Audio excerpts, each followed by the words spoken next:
My cousin manages a bar in New York City, so I went to his bar and someone approached me and was like, "Are you the climbing botanist?" And I was like, "What?" I'm in New York City, like what? And he's like, "I started climbing because of you."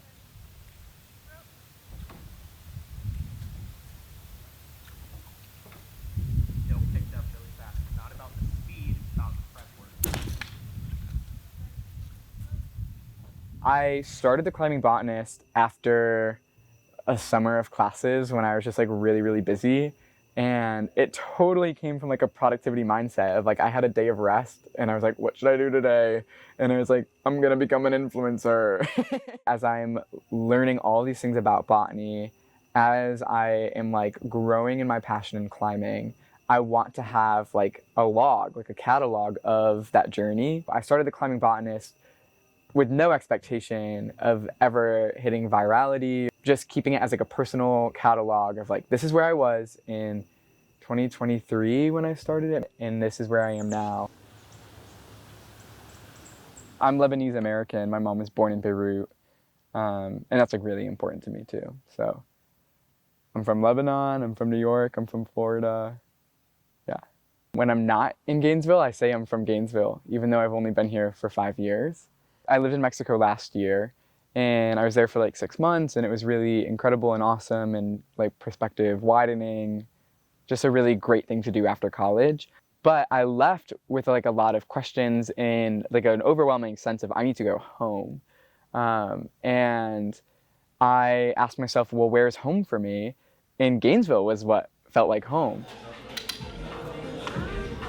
Such a good view. Are any of those selects going to be in I love saying like, oh, I'm going into the woods. I'll be back with groceries.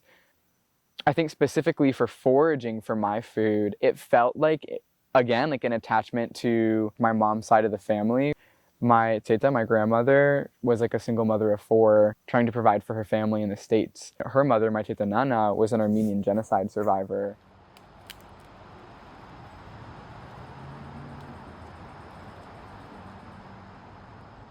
It feels like a bridge between like the level of creativity and resourcefulness to put a meal together with like my like expansive knowledge and upper education, that because of these two women in my life, like I've been able to afford and make it this far to have.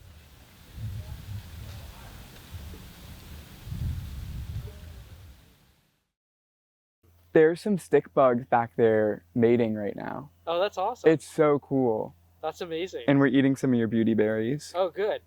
But I'm glad to hear that. we'll probably stop when we lose light, but we're gonna come climb and stuff. So I'll see you in a sec. All right, sounds good. I think I always wanted to be a climber. In preschool, the preschool I went to had this like climbing instructor, and we didn't even do it a lot either. Like we maybe climbed like only like a handful of times, but that must have left a deep impression because I found my way back to that. It's a sport, but it's playing. You know, it's playing. So I find it's like just like multidimensionally stimulating. Like you have to think about where your body's going and then you have to execute and you have to like move in that way that you wished to move. It feels so present. Like you really have to be, your best climbing happens when you're present. That's probably why kids love it, because they're great at being present.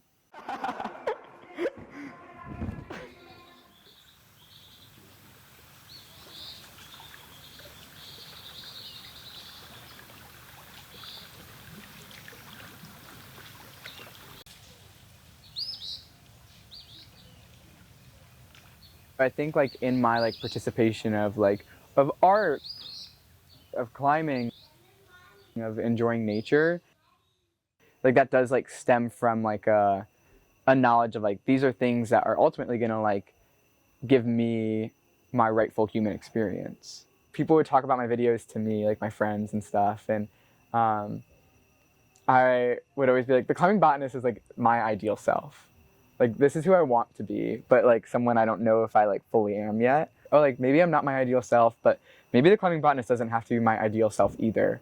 Like maybe like he can just be who I am.